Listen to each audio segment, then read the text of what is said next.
October is Breast Cancer Awareness Month, and today I have two women that have bravely fought the breast cancer battle. This show is about them and their journey.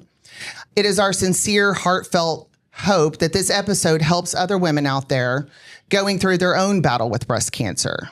I'd like to introduce Terri Phillips, top producing realtor with the Radius Group, as one of my brave cancer survivors on the show with me today. And I also have Jamie Brannagan. She is a top producing realtor with EXP Realty, both here to share their journeys with you. Let's go ahead and kick it off, ladies. First of all, welcome to the show. Welcome back. You both have been on the show today. And I started this out really seriously, so I'm hoping that we can find some lightness in today's episode also while we're talking. But this is a very serious topic that affects so many women. And so I wanted you guys to come on the show and share. Terri, you've shared some of your journey before, but we haven't heard from Jamie. And, you know, I think between the two of you, we can really bring out some messaging that might help. So welcome. Let's do it. Thank you. Welcome. Thank you. So let's start with telling everyone about your journey. Terri, do you want to go first and kind of share with everyone where you've come to today? Yeah, so I was diagnosed with breast cancer in October 2022. So I'm almost 3 years out from my original diagnosis. I think I've told everybody I found out in the back of an Uber via email. Yeah, you told me that. It was unbelievable. But at the time, I had felt it. That's how I found mine. It wasn't a mammogram. A mammogram confirmed it. Were you regular about getting your yearly mammogram? I had not, I'm going to be honest, I had not gotten mine in several years. Part of it was due to COVID. Part of it, I did not have insurance at the time. Yeah. Because obviously we're responsible for getting our own insurance as realtors, self-employed. Yeah. For some reason that year, I was like, okay, I need to get insurance. And thank goodness God. I did. Yeah. So I felt one, mammogram found two. I chose to do, because I have had dense breasts my whole life, and I'd always get called back to do another sonogram, and everything was always fine. Mm-hmm. But when they found two, they had diagnosed as DCIS, which is ductal carcinoma in situ, which basically I describe that as, Jamie, I don't know how you describe it, like as a grape. Mm-hmm. You know, it's there. It's not going anywhere. They say, and I hesitate to even say it like this, but they say, you know, if you're going to get breast cancer, that's the one you get the breast grape. Yeah, why but that's can't they the one just you call it want. a breast grape? You know, what was that whole thing you spit out earlier? Like, where do they get these names? Ductal carcinoma in situ. Yeah. Sorry, breast grape so covers it. I decided, you know, I'm going to get a double mastectomy. I'm at this age. I want to be here. You know, I have things. My kids are, you know, going to get married. Things like that. The first breast surgeon I went to said, you know, why would you do that? All you need is a lumpectomy. Mm-hmm. This isn't an excuse to get breast augmentation. Oh my God. Oh. Okay, so apparently we're going to cover what not to say. Well, and I think the reason I mention that is because one of the biggest things, like in the advice that I would give people, is advocate for yourself. Yeah. You know, if you feel something isn't right, you know, trust your instincts. And I was just like, okay, you're not my doctor. That's crazy. Went to the next breast surgeon, and, you know, she gave me the same three options, and I told her, and she was like, okay, great. And after it was all said and done, she goes, by the way, I would have done the same thing. And I was like, good to know. Well, so that's how they found the triple negative when I had the double mastectomy, because then they do a thing called mapping, where they go through all the tissue that they've taken. They basically just slice it, you know, really thin. And it takes a little bit to get it back, but I finally got it back. And that's where they had found the triple negative that was growing toward my lymph nodes. I caught it before it got to my lymph nodes. And it was starting in my right breast also. So went through 5 months of chemo, lost all my hair. Yeah, I remember. All the hair. All of the hair. Jamie was, I met her when we were with the same brokerage at the time, and I think Tracy introduced us, and she said, you know, you need to meet Jamie. Mm-hmm. She is a breast cancer survivor, and, you know, you kind of, you have an instant kindred spirit, you know, with them. But then, and this is where I didn't know you two knew each other before I suggested, and you're like, oh yeah, we go way back. Well, I'm like, what? Well, because, and this is where I get emotional, because when I first found out, when they were telling me, you know, it's DCIS, and I was just, and they were like, I was overjoyed, and they were like, hang on, there's another one, and that one's triple negative. And so I didn't know all the different types there Same. were. I didn't until you started explaining some of it to me. And so I made the mistake of Googling it. No. It was basically, like, you're going to die. Yeah. And so when I met Jamie, and I was like, what type did you have? I mean, it's the first thing you ask. And she said triple negative. And I mean, I just grabbed onto her and held her and started crying. Yeah. Because I was like, all right, I can do this then. Yeah. Well, and to kind of, doctors and their words, you know what I mean? Like, so I live in chronic pain. I had to go get surgical consults, and I'm not a surgical candidate. That's what one of the doctors said to me. And I said, okay, well, what do I do now? And he said, you know what his response was? Well, we all have hardships in life we have to bear. This is yours. And you're not And my I'm doctor. like, what are you saying? Like, what that doctor, like, what is wrong with you? I mean, and it's funny because you just kind of sit there and stare like what? Are you going to say something else that is so incredibly... makes me paying you and you getting your medical license worth me being here? Yeah. I mean, look, there's an appreciation for the frankness, but damn, dude. Yeah. You know what I mean? So anyway. Bedside manner's a thing. Which is totally different in the oncology world. It's like they were trained at Disney, for crying out loud. Yeah, can you spit it out kind of thing already? They're just so sweet, you know? What about you, Jamie? Tell us about... So I hadn't even had the opportunity to get a mammogram because I wasn't even 40 at the time. So it really wasn't even in my wheelhouse, but I felt it also.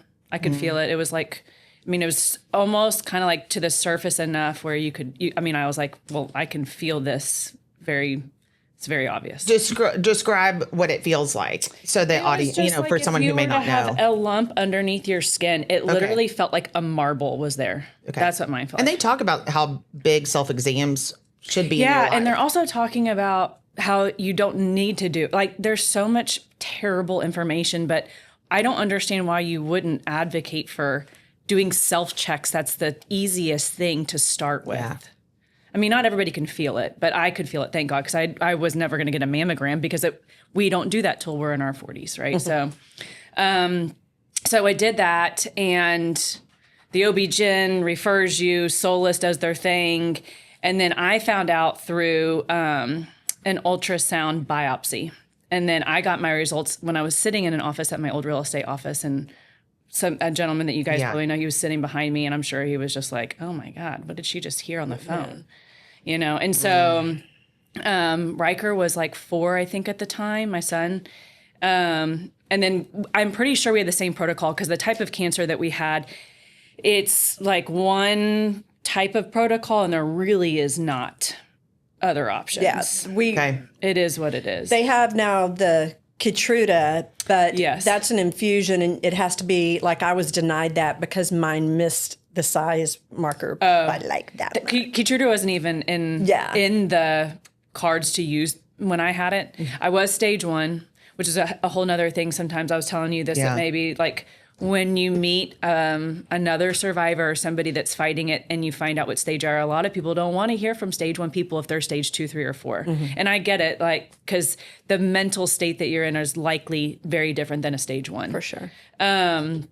So did all of that, and I also did a double mastectomy. That didn't take place, I don't know about you, but until after the treatment was done. Yep, exactly. Yeah, because they want to see if it works. Yeah, exactly. They want to see if the tumor... and then if you need radiation on top of that, because you don't want radiation if you have already had reconstruction. Yes. Can ruin your implants. And so they were like, do you want to do a lumpectomy? I was like, no, let's go to town. And then, by the way, it's not breast augmentation. It's not a boob job. It is the amputation of your breasts, of a limb of your body. And it's nothing the same as it was before. No. Some people get to retain parts of their skin and body, but not me. Like, they were like, I was like, just take it. But I really didn't. I didn't care if I lost my hair. I wasn't super attached. I know some people get really, really sensitive, but I'm like, let's do it. Like, well, and by the way, we all hate you because you look fabulous without any hair. No eyebrows and no eyelashes. As far as women without hair is concerned, like, Well, thank you. I didn't feel that like that, but yeah. I mean, I was like 105 And especially when it just started to pounds. grow out, it was. That was kind of fun. I mean, I still have short hair, but you know, Did you rock a mohawk for a while? A little bit. It was like a faux hawk. Yeah. I did that too. situation. Yeah. Why not dye it pink? All the things. Oh, yeah. I mean, You why might as well not? have fun. Yeah, I agree. I was shaved. Did you shave yours? Yeah. Like, or did you let it fall out? So I remember I woke up and I had navy pillowcases and it was just like falling out every night. And I was like, I can't do this anymore. And so I asked Terry, my husband, I was like, can you shave? And I'm holding the thing to him. And he was like, it's fine. And I literally went like this and it just was like, he goes, Oh, wow. okay, let's Was go that shave hard it. for him? You know what? Terry doesn't have a whole lot of emotions. Yeah. Never mind. Sorry. Maybe it was. I don't know. But he did it, and we did take a picture. And one of the only pictures I have of a buzz cut is right after that was done in my bathroom at home. My daughter did mine. How did she do? She did pretty good. Did she? Yeah. She was my nurse and everything. I was shocked. Yeah. I was shocked that she'd be able to do all that. And Yeah, she did. I think sometimes With you the just tubes go. and drains and but Yeah. she was she also was pre-med, but still it's your mom. It's your mom. Yeah. Yeah. Well, But like looking back, like mine was in 2017. So you're a little bit behind me, but not by far as long. Like as far as they say in triple negative, once you're 5 years out, your occurrence of it coming back is less than 5%. So like you're really trying to get to that fifth year. Like at least for me in my brain, I'm like, let's go year 5. Yeah. So I'm a little bit past that now, but I mean, looking back, it's hard for me to actually remember the names of the chemos that treatments I had. And it's hard for me to remember how many treatments I had because it's weird. Like We probably had the exact same protocol. I'm sure it we was did. Probably AC Red Devil for 2 months and then Taxol for 3 every week. But what's cool is that I'm starting to forget that stuff. Yes. That is awesome. I love And that. that is the goal. Well, they also don't make it easy to remember these names. but also, I think Your brain is blocking it out. Yeah, obviously. like you just get so far out. Like I'm like, I don't even really remember. You also have chemo brain on top of that, but like I don't remember a whole lot of the details. So when people ask me stuff, I'm like, oh, I can't really remember, and I'm like smiling because it's so great that I don't. Somebody asked me the shot we used to get like for bone thing, and Yes. I was like, No clue. oh, this is awesome. And not because like it's chemo brain, but because it's Length of time. I've let it go, I guess. Yeah. So explain the significance for those that don't know, of ringing the bell. And when did you ring the bell? I rang the bell after my last chemo treatment. Same. Yeah. Yeah. Same. It's kind of like a weird thing, similar to like what we were talking about before, because you're so excited to be done with treatment. I actually had to miss my last chemo treatment and had to push it out like a week. When it was like devastating because you think, well, because I don't have this regular infusion, these cells are going to replicate in the wrong manner. Like I could spiral all day long about what ifs. So I went back in for my last one, and I had a buddy there with me. Terry couldn't even come to my last treatment because Riker, and it was late at night and all of this stuff. So it was like my really good friend from high school. He was there with me and rang the bell. But then you immediately transition into mutilating your body and all the mental stuff and the heaviness that comes from what you literally just went through, because all you're doing is pushing through. So ringing the bell means you're done with treatment. You're done with treatment. Okay. Like there's some cancers where you still might take like an oral pill, or you might get like a maintenance plan. In ours, you don't really have that type of thing. I'm on a 5-year. They said it'll probably be 10 years. Was that from your triple negative or from the other one? triple negative? Really? That's a preventative one, right? Is that It's to stop it from coming back. Yeah. Yes. Okay. So my girlfriend sent that to me. She was like, you might want to ask about this, but I think even the you're far along. task of like calling and asking a question to my oncologist gives me anxiety. Like I could sweat just thinking about making a call like that. Yeah. You know, right? Yeah. Well, that kind of leads me to my next question, which was kind of talk about the obviously you had a mastectomy, so that's a very big physical change, and you lost your hair. We kind of talk about a couple of things, but the physical and mental changes that you went through as you were going through this journey. Man, I feel like I tend to be like a super negative person. Like I think like, oh my gosh, what if all of these terrible things happen? I'm not really the kind of person who's like, what if everything is okay and everything's totally fine? Because in the midst of chemo, it's hard. But I've met plenty of ladies, maybe I'm not sure how you were when you were in the middle of it, but like it was really hard for me to stay positive. And working was like helpful to me because it was a distraction, because what else are you going to do, you know? Yeah. And so...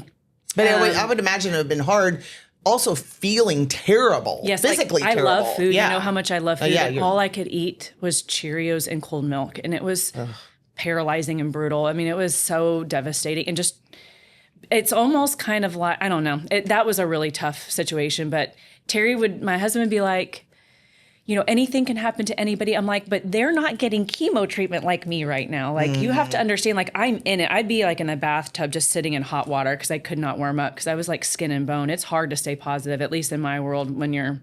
Did you think about counseling? So I did go to counseling, and it was terrible. It was put on by UT Southwestern, and maybe my girl was having a rough week. I don't really know. But I go in there, and I think that she may have needed therapy more than me. She was, I'm serious, was You're like, talking to can me. I take over? Yeah. There was something going on with her and her husband had cancer, and they were going at it, and I don't know why I knew that wow. about her. So this is in our counseling session, and she's telling me this, and I'm like, this is literally the last thing that I needed today. Wow. And I just never went back to it, you know, because I'm Well, I like, don't this blame is you. it. Like, this is the best that UT's got. But also, I think everyone needs to keep trying, and because you're not always going to find the perfect fit right out of the gate. So not that you do you, Jamie, but I think for the audience, you know, if you do need support, help. Oh yeah, you know, please I'm a huge please advocate. keep going. Yeah, I believe in Flatwater, counseling. the foundation that I do, yes. that is all money goes to therapy. That's Okay. like literally the only place that money funnels to is to pay therapists to help people that have received a cancer diagnosis or impacted by somebody around them that needs help moving through it. So yeah, 100%. But back then I was just like, this person doesn't get it. This person doesn't get it. I'm 7 years old. None of my friends have any idea. You know, I had It would like be a very couple- isolating. It was, you know, people reach out, but at that time, how many friends in your 30s had breast cancer? Yeah. And I did happen to I had one girlfriend, she passed, but I had another really good girlfriend. She's doing great. She lives in Costa Rica now, but they reach out and they kind of get it, you know, but therapy is, I don't know. I feel like and I also hard. I said that to encourage people to keep going to Totally. find someone to talk to, but also imagine being in the middle of all of what you were going through and like trying to sort through counselors, Yes. right? It's kind of the last thing that you probably wanted to do, right? The medical side of treatment, I don't think talks to the right hand being the therapy side of it. So you've got medical, medicine, physical, like all of that, and then you've got mental health. They don't really see each other eye to eye. The left doesn't talk to the right at all. Well, and I think that it would be in so many, I mean, I know we're talking about breast cancer, but I think our nation has a blind eye to mental 100,000%. Yeah. It's a huge part of it because it's the one aspect of it that is never going to go away. No. Ever. And so what's funny is I think anybody who was around me during treatment would probably tell you I was very positive. And I was. I tried to be. I worked very hard at it. We tried to make light of things, you know, joke. Inside I was terrified. Yeah. Yeah. So, you know, it would be like, and you get told this so often is like, you are amazing. Yes. You are a warrior. You're a fighter. You're a fighter. Yeah. I can't believe you made it Cancer through picked that. the wrong girl. Yeah. Yeah. And I'm like, Cancer, well, and, you know, and it's like, yeah. And then, you know, I'm not married and my kids were both at school. So I would literally come home and it would be me and the dogs and I would be on my bedroom floor with them. Yeah. That's Just tough. bawling. Yeah. And so many times I was at chemo alone. Yeah. Which was the stupidest thing looking back. You know, I mean, I should have said, you know, I need help, you know. Is that advice that you have for someone is don't go alone? I mean, I had, you know, before I started, I had some friends go, okay, do you want us to take you? And somebody had already offered to take me to the first appointment. And then kind of after that, it was just and you shouldn't be driving, by the way, after chemo. Correct. You're literally outside of your mind. They give you so many drugs in that drip. I mean, it's not just your chemo meds, it's pain medicine, it's Sleepy, antihistamine. Yeah. Oh my goodness. It's You're just- anti-nausea, which is the Phenergan, which is the most potent, and then Benadryl, and so you're like, yeah, Yeah. Yeah. I would sit in my car. I had no idea they put all for of 30 that minutes. in the they load it all up. That's a lot of like sleepy time stuff. I went- No wonder. I don't think I ever was Yeah. awake an entire infusion ever. That's a lot of stuff that you just listed. Yeah. So you guys kind of touched on it, for those of us that want to support our friends and family that are going through this. Can you give us some, maybe for lack of a better term, shortcuts and how to do it the right way? I think that there's definitely some things that are appreciated and some things that we tried and we wanted it to come across as support, but maybe it didn't, just wasn't effective at what we were trying to do. So some guidance in that would be very helpful, I think. I think so. Some of the things that I liked that happened that were helpful to me is one was a cleaning crew. I had somebody do that for me. That was really great because I'd go to chemo, they'd clean my house, I'd come home and I'd have a clean house. Oh, yes, it's wonderful. I mean, not every week, but yeah. every once in a while. Mm-hmm. And there are some actual programs out there where you can connect with them, and some of them will even do like discounted or even a one-time free clean for people that are in treatment. Oh, but wow. just like getting your home cleaned is nice. I mean, I had a house, like my daughter was in high school. My son was really young, and then my husband was there, and then I had a dog, and he was still working, and she was in school, and he's in daycare. So like, they still needed to eat. I couldn't eat. Well, like not only food can you not eat, I mean, all of a sudden, after a couple weeks, it's like you get halfway across the room, and it's like I have to sit down. Yeah. What in the world's going on? Yeah. And it's your blood counts that when your white blood count gets really low and you're red. I mean, I'd walk from this side of the room to that, and I'd be out of breath. Mm-hmm. I'd be like dizzy. I was an athlete my whole life. Yeah, and dizzy, and it was just gross. Yeah, so you need that help. Yeah. The nausea, the sleeping. But like, I think Terri would probably have said like the food was helpful because like I do For the family, cooking, yeah. and stuff like that. Not even just the meal trains, but like just gift cards. So Gift it's cards. there when you're ready for it. Yes. Don't ask, just do it. Just do it. Yeah. I think that was something that we talked about at some point. We did. Was that Just do it. But also, you guys have to say yes too. Well, if you just do it, we don't have a. It's the that's strong because you women wouldn't problem. say yes. That we had to intervene and it do would be things like, for but you a lot of against your will. times- Yeah. And it You was were very taking welcome. It was like there's something on your front porch. You don't have to go get it right now. It's Yeah. in a cooler, because I know Yes. you may not be able to make it downstairs right now or whatever. Yes. Or like one of my teammates, Tracy, would be like, I'm putting a Sprite on your porch. She didn't even know if I could drink it, and a lot of times I couldn't. Mm-hmm. But Yeah. My neighbor, my it was ex-neighbor sweet. brings me food when I'm sick. I hate being sick, but I like it at the same time because she cooks really well. I love to cook for other There's people. something on my board. I do that for Love other language. cancer people that I'll cook for them.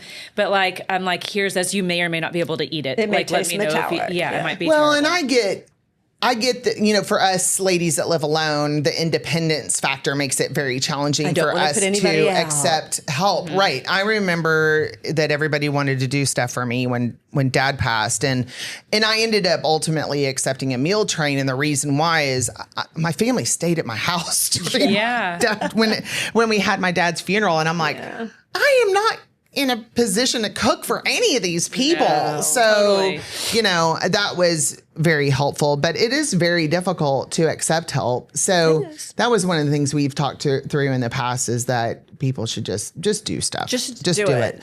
But also they kind of need to know what is useful and what's not. And I like the gift card idea and for definitely meals. offer to go to chemo. I mean, it's going to depend on the person. I wouldn't want just anybody there at chemo with me. I mean, it's a very humbling experience. Some And you people probably are look not terrible. Yeah, you look horrible. And people around you The are people sick and sad. and so that's what I think gets a lot of people. And one of the reasons I know I didn't have some people come is I get that, because you're looking around at some very, very sick people. And then what would break my heart is like, you'd be in the waiting room. And so we get blood tests before we go to chemo to make sure your levels are okay for chemo. Mm-hmm. And that was everybody. And what would break my heart is every time there'd be somebody there who would be told they can't get it today. And they just break down. It's so sad. Yeah. It's so sad. It's not right. No.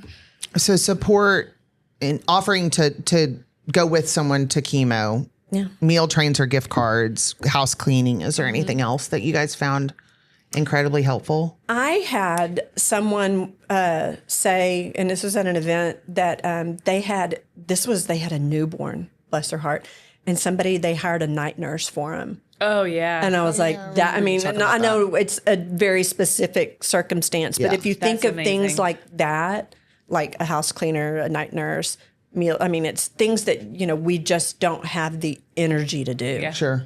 Totally. That's crazy. That's hardcore right there. Yeah. I think one of the things I found most helpful is, when I was going through all of Dad's stuff, the obligations were incredibly overwhelming. And one of the nicest texts, I'll never forget who sent it to me. It started with no need to respond. Mm-hmm. And that released that obligation that you felt to get back to them. And it was genuine. I genuinely sighed a relief when I looked at that text, and then they expressed their condolences. And so I think that no need to respond is very powerful when, you're on the receiving end of a text or 400 texts, totally. Because it's such a devastating situation, both of them. I mean, even just like, hey, I'm thinking of you, because you get reached out to by people that you probably maybe wouldn't have expected to hear from. And so like, what are they going to say? They may or may not know you really well, but it's appreciated that they even considered you in their brain to reach out and say something.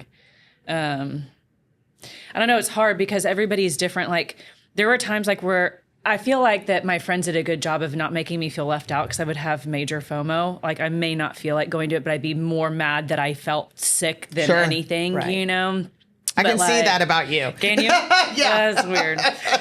And I remember like Tracy being like, let's go, we're going to go bowling and take the kids. And like, I would just sit there, like a bump on a log. Mm-hmm. But like we would hang out in the bowling alley and stuff, or Terri would be like, we're going to Salsa's and you can have a drink. You're off this week from chemo or whatever. And there's pictures and you just look absolutely terrible. You look like a cancer patient. Oh, yeah. Yeah, and you got your beanie on. Yeah. And you're just and you got the moon face from all of the, the steroids. Yes, and I'm like, and you're thinking, I might look okay today.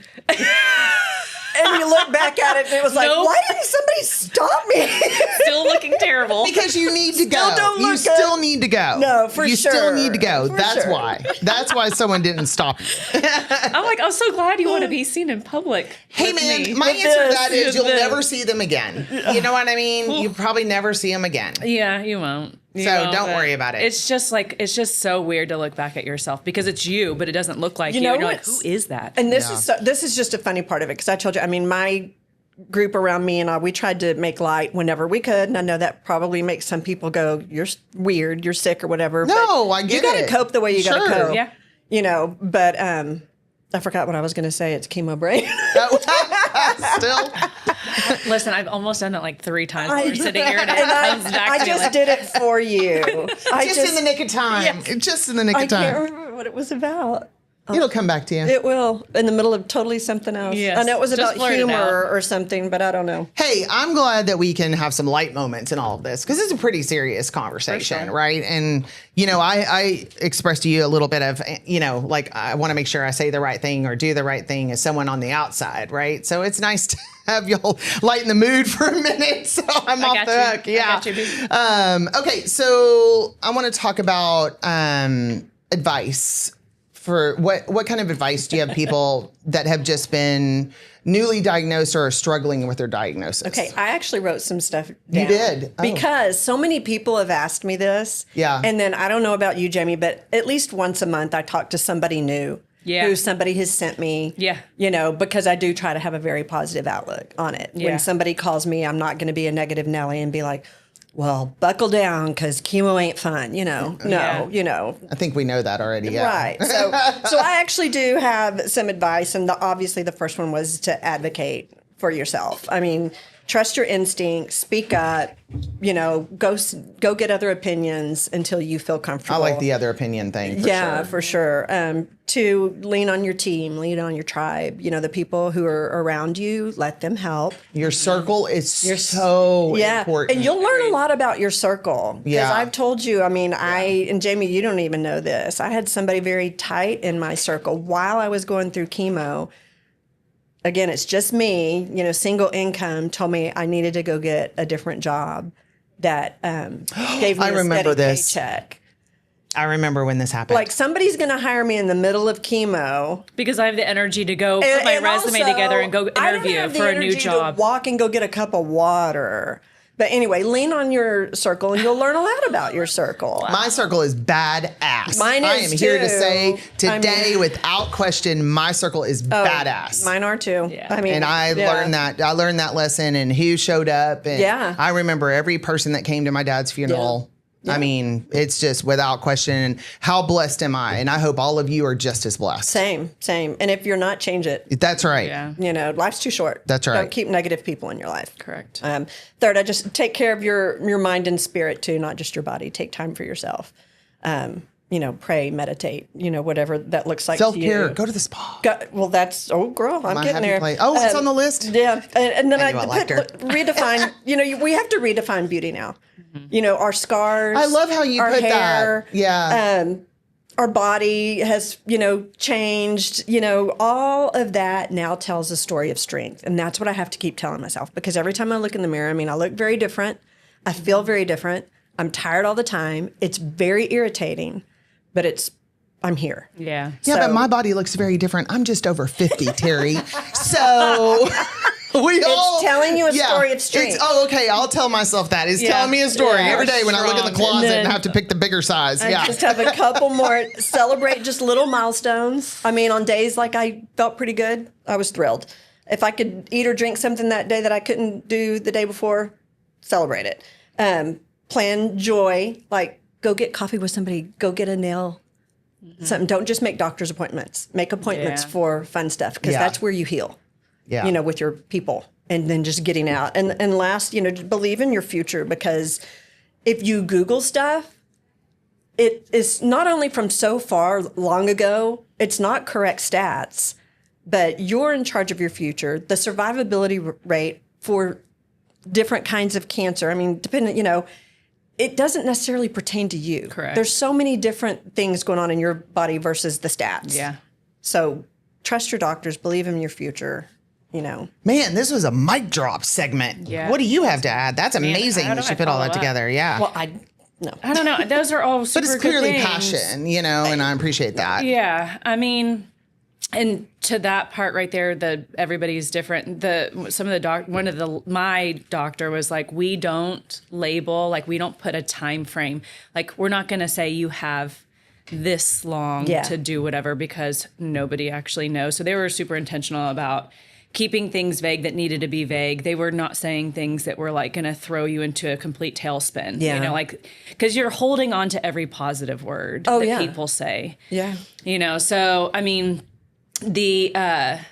speaking of talking to somebody new every month, like you always want to pay it forward. Always. Do those things. So how do you pay it forward? Man, whenever I've had clients get diagnosed and ask me about my oncologist, I'm like, why are you asking about an oncologist? Like, I know what's going on here, Yeah. And so it's like one of those things like, hey, if you don't feel like talking on the phone, feel free to text me. I'll be your text buddy. Yeah. And I'll meet you wherever. Yeah. And so there's a couple moms that I've spoken to that were like, I cannot get out of bed. You just kind of play whatever it is role that they need you to play so that you can get through the night or whatever.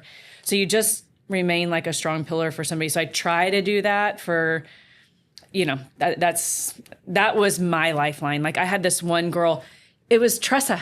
Okay. From Elizabeth Austin's cousin. Oh yeah. Kimberly. Okay.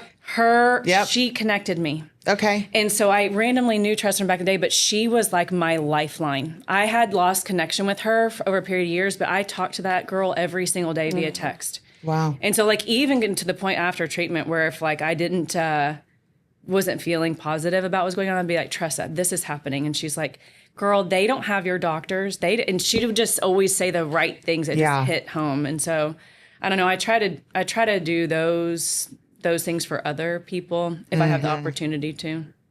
But you also have an organization that you're raising funds for. The Flatwater. That's Yeah. the So explain Flatwater so everyone knows. Okay, so Flatwater, I actually got involved with them. They're out of Austin, so because I'm not in Austin, I don't really get as much of the vibe. But I found out about that during COVID. Actually, it's a paddleboard. They do multiple events, but I participate in the one that's paddleboarding. But all of the money that they raise, it all goes back to the doctors to help. Yeah. Provide therapy for people. So like I love to paddleboard. That's my one thing that I like enjoy doing, but it has a super awesome cause. I mean, they do lots of different things, but when you listen to the people that it actually helped impact, like there's so many things that you could do. You could raise money for research. You can raise money for a specific type of cancer or like a certain, like if it's children or dementia or whatever it is. But like the therapy thing, like I hate to be a negative Nancy. I don't necessarily see them finding a cure for cancer. You know, like they find awesome treatment options, but being able to cure cancer, I think that we're really, really far away from that happening. And so like you deal with the aftermath because that's going to be there, you know, so. Well, and you kind of tapped into how you want to donate. How do we donate responsibly? Okay. And that's something that we kind of talked about. Like we have the organizations that are really well known as breast cancer fundraising. Like Susan G. and and things like that. And stuff like that. And so how do we know where our money's going, or how do we donate responsibly? Well, I think, or feel like our money's going, going where we want it to go. So like, there's so many options out there, right? But my girlfriend that I mentioned earlier that has inflammatory, she goes to MD Anderson in Houston, and she's really intentional about how she fundraises, and she's inflammatory, and they have a dedicated research division there. And so their funding is not like, they're big, but they're small. You know, like they don't get the resources from all these other things. So if you have like a specific passion, or maybe somebody was impacted by a particular thing, you can find a foundation that supports that cause. I 100% agree. You know? Yeah. And so like inflammatory, like she did, like I mentioned, trial treatment, like that is deviating from the normal path of treatment that other people get. Like there's no way they would have had that without research money. Mm-hmm. So things like that. But, you know, like I mentioned, like therapy to me is probably the biggest thing, because like suicide rates and things like that are incredibly high. I mean, divorce becomes a thing. Yeah. You know, like there's a lot of, it's not like you get diagnosed and you're like, all of a sudden everything is like, I have one life to live and it's amazing. It can really take a situation and really make it even worse.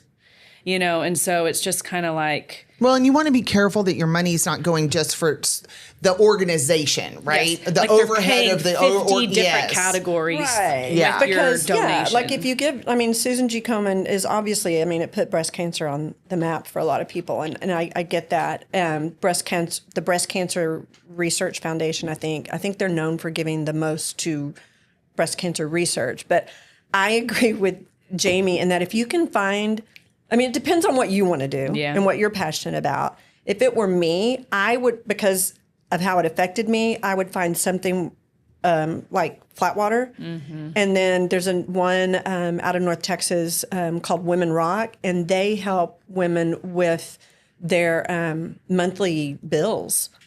And so that's all that their money goes to. Yeah. You know, I mean, if you can't pay your mortgage, your car, your electric, food, you know, that's what they do on that end. And that's 100% of their money goes toward that. And it doesn't even always have to, like, just like that, it doesn't have to be medically donate. Like there's another group called First Ascendants, and you can fall into, they want you to be in a certain type of category for it to apply to you, but they go on like mega destinations like rock climbing, whitewater rafting, and it'll tell you like, this is the criteria, but they operate through, you know, private funding. You know? So like being able to offer people that have cancer, because you can see stage 4 people that are thriving like crazy. Oh yeah. And you're like, oh, for sure. Look at this chick's body. Yes, like, for sure. She's killing it, you know? So she's not sitting at home like withering away. She's out like running and jogging and hiking and biking and all the things. And so like some of those things, even though she's healthy to do those things, they might not have the resources to do those things because not everybody has insurance and jobs and money and income, you know, like, and they kind of need an extra helping hand if you've been paying for cancer treatment for 8 years. Well, it's a good thing to keep in mind to maybe to really do your due diligence. Make sure your money's going where you want, but not just for this, but all types Everything. of all really types kind of donations. across the board. Yeah. Sure. So where are you today with all of my this? whole thing? Yeah. However you want to express yourself with where you are today. I mean, I feel good. I feel physically great. I only go in at this point. They don't even they're not super adamant about me coming in anymore, which I think is really weird. It's like you're floating in the ocean without a life raft am I all of a okay? sudden. Even though you know how to swim. Yeah. It's weird. She was so you don't go in regularly for PET scans and stuff like that anymore? I never had to do PET. Oh, you never? No, because my staging and the type of treatment I had, and then the results after my chemo was 100% effective. So there was no cancer cells left after my mastectomy when they go through all of your breast tissue. So there's no follow-up as far? Wow. Well, there was for the first 5 years. Okay. So it was every 6 months for 2 years, I think.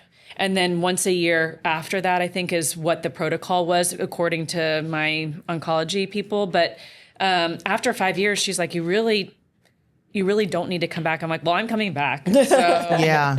I get that. Because they'll do blood work and they'll check on you and they'll do a physical exam and stuff like that. But they're scientists. They're going off numbers, they're like, well, your odds of getting it. I'm like, if you could just check my blood work, that would be great, But outside of that, I'm, according to them and how I feel and the way the numbers look, I'm good. I'm in the best situation that you could hope for with triple negative.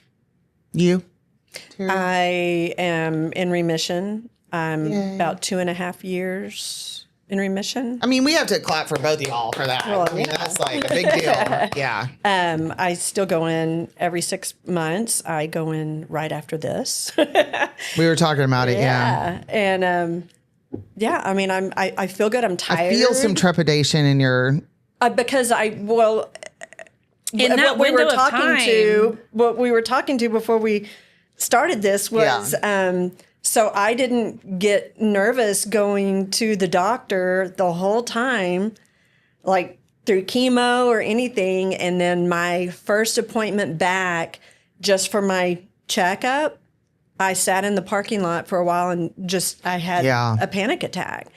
And I do it now. And so the trepidation you hear in my voice is me getting ready to go into that appointment. And, my palms are sweating listening to you talk about it. I mean, it's I can feel my blood I have pressure. to get, blood work taken, and I'm still within that time frame, where things still come back a little wonky. I mean, it's we're not it's funny we're not because, gonna, but let's I'm keep thinking positive. Yes, but we're not. I don't want to manifest the anything. reality. It is It's the reality, reality but of the also, and when you ring the bell, you're not done, right? And a lot of people think, oh. Yeah, you're well, yeah, nobody. That's why I asked that What? question, is because I don't know that most people understand what ringing the bell actually means. It just, right? Yeah, it just means you're done with chemo. Done with chemo, yeah, but Bye. I'm not done freaking out. yeah, sure. Or you're not done Some with this. people won't yeah. ring it.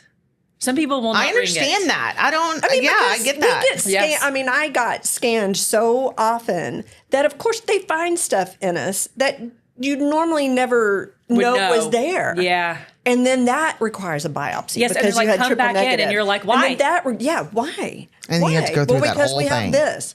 Why? Yeah. All right, so what would you leave people with as far as advice is concerned then?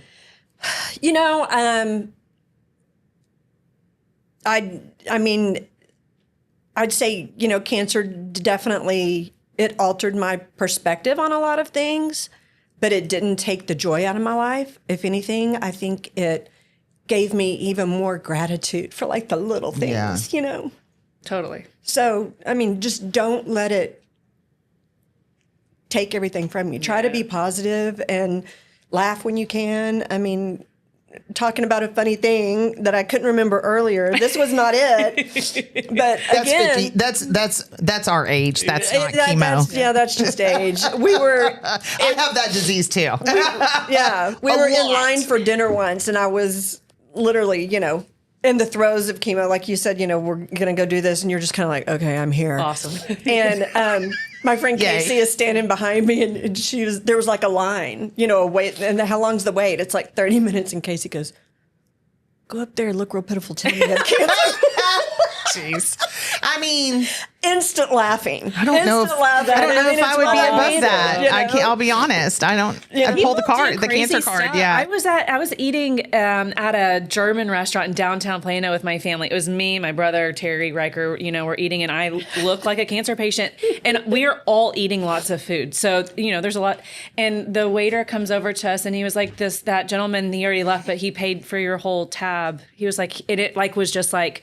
Amazing. We're thinking about you. Like he was a complete stranger. It was like that. Just like something nice. I had a restaurant do that the day before my chemo started. Really? Wow. I went to dinner with my ex, who I'm friends with, and my daughter, and they asked if we were celebrating anything, and we were like, no. But apparently my daughter had told them she starts chemo tomorrow, so this is her last good meal. Yeah. And it was That's Capital amazing. Grill, so Oh, nice. Very nice. The kindness of strangers. I think it's I just love that. amazing. I mean, what you can do, and I'm just so tired of just all the negativity and hate out there, and that's what we talked about. Like when you minimize your circle, I just want happiness in my life. Yeah. I just not everything is. I mean, rainbows and unicorns. I get that. Yeah, but you need something to offset what's happening. Yeah, I get that. I'm still in. You're still in the throes of this. I don't. Yeah, we don't need all the noise in the background. I don't need the noise. Yeah, I think prevent. Like we didn't really cover prevention, but getting your mammograms every year. I think that's incredibly. It's just incredibly important. Checking.